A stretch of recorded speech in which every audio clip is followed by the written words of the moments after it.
আজকের আয়োজনে বর্ষবরণ শোভাযাত্রায় অনেকগুলো সংগঠন ছিল। এর মধ্যে আমরা দেখেছি যারা ইসলামিক ঘরানা তারা কিন্তু ইসলামিক যে কালচারটাকে এখানে মানে যায় সেরকম কিছু তারা কাজ করেছে। এর মধ্যে ছিল কৃষকদের একটা র্যালি ছিল, যেখানে মানে বাংলার আবহমান সংস্কৃতির যে বিষয়গুলো আছে, কৃষকদের বিভিন্ন উপকরণ সেগুলো নিয়ে ছিল, এবং বাংলার যে গ্রামাঞ্চলের যে গানগুলো সেগুলো তারা করেছে। এরপরে আমরা দেখেছি মানে আরেকটি সাংস্কৃতিক সংগঠন তারাও করেছে। পাশাপাশি এই যে আমরা দেখতে পাচ্ছি আজকে এই যে সাংস্কৃতিক অনুষ্ঠান হচ্ছে, এটাও একটা নতুনত্ব বিষয়।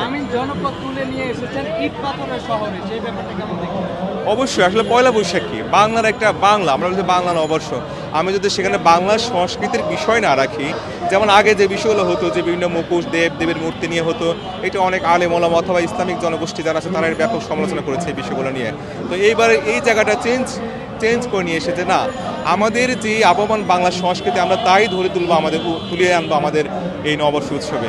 এবার আমরা দেখতে পেয়েছি তার অনেকটাই হয়েছে, ভবিষ্যতে আরও পরিবর্তন হবে, যেন সব ধরনের মানুষ অংশগ্রহণ করতে পারে, এমন কিছু হোক, আমরা সেটাই চাই। সবাইকে বাংলা নববর্ষ, শুভ নববর্ষ।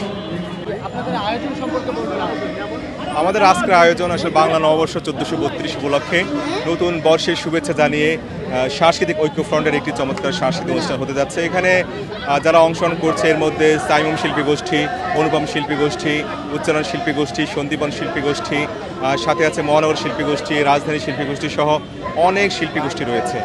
এখানে হাম, নাচ, দেশের গান, আমাদের ন্যাশনাল যে গানগুলো সেগুলো আছে, গম্ভীরা আছে, অভিনয় আছে, শিশুদের অনেক গান আছে।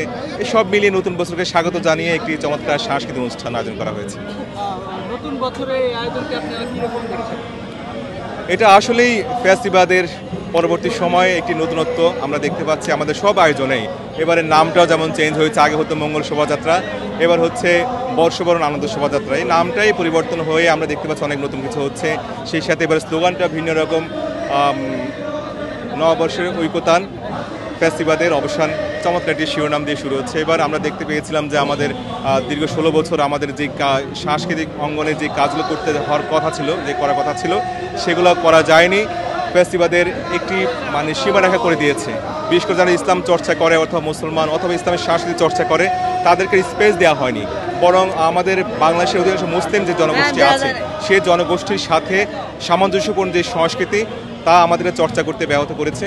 সেই জায়গা থেকে এবার এই যে ইউটার্ন বা চেঞ্জ করে এটাকে ইনক্লুসিভ সংস্কৃতির নাম দিয়ে যা হচ্ছে, এবার এটা অবশ্যই প্রশংসার দাবিদার রাখে।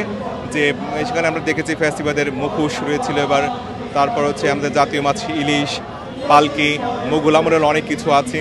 সব মিলে এই যে নতুনত্ব, এই যে সবার কাছে গ্রহণযোগ্যতা পাওয়ার যে একটা বিষয় এবারের উৎসবে তা নিয়ে আসা হয়েছে। এর আগে তো এইরকম পয়লা বৈশাখে কখনো সাইমুম শিল্পগোষ্ঠী আয়োজন করেছে কিনা? এটা একেবারেই সাইমুমের বলা যায় না, এখানে সাইমুম অ্যাটেন্ড করতেছে, বাট এখানে সাইমুম সহ সমান অনেকগুলো সাংস্কৃতিক সংগঠন আছে।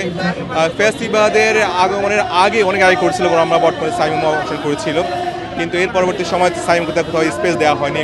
বলা যায় ইসলামের সাংস্কৃতিক সংগঠন হওয়ার কারণে সাইমুম শিল্পগোষ্ঠীর অনেকবারই তাদের অফিসে র্যাব পুলিশও হামলা করেছে, তাদের সকল ডকুমেন্ট, সকল ইনস্ট্রুমেন্ট সব কিছু নিয়ে যাওয়া হয়েছে অনেকবার। এবং শিল্পী গোষ্ঠী হিসাবে সাইমুম শিল্পী গোষ্ঠীর অনেক সদস্য অনেকবার জেল খেটেছে, অনেকগুলো মামলার সম্মুখীন হয়েছে। এটা একটা বিরল বিশ্বে আসলে একটা সাংস্কৃতিক সংগঠনের উপরে এইভাবে জুলুম নির্যাতন করা, এটা একটা হাস্যকর বিষয়।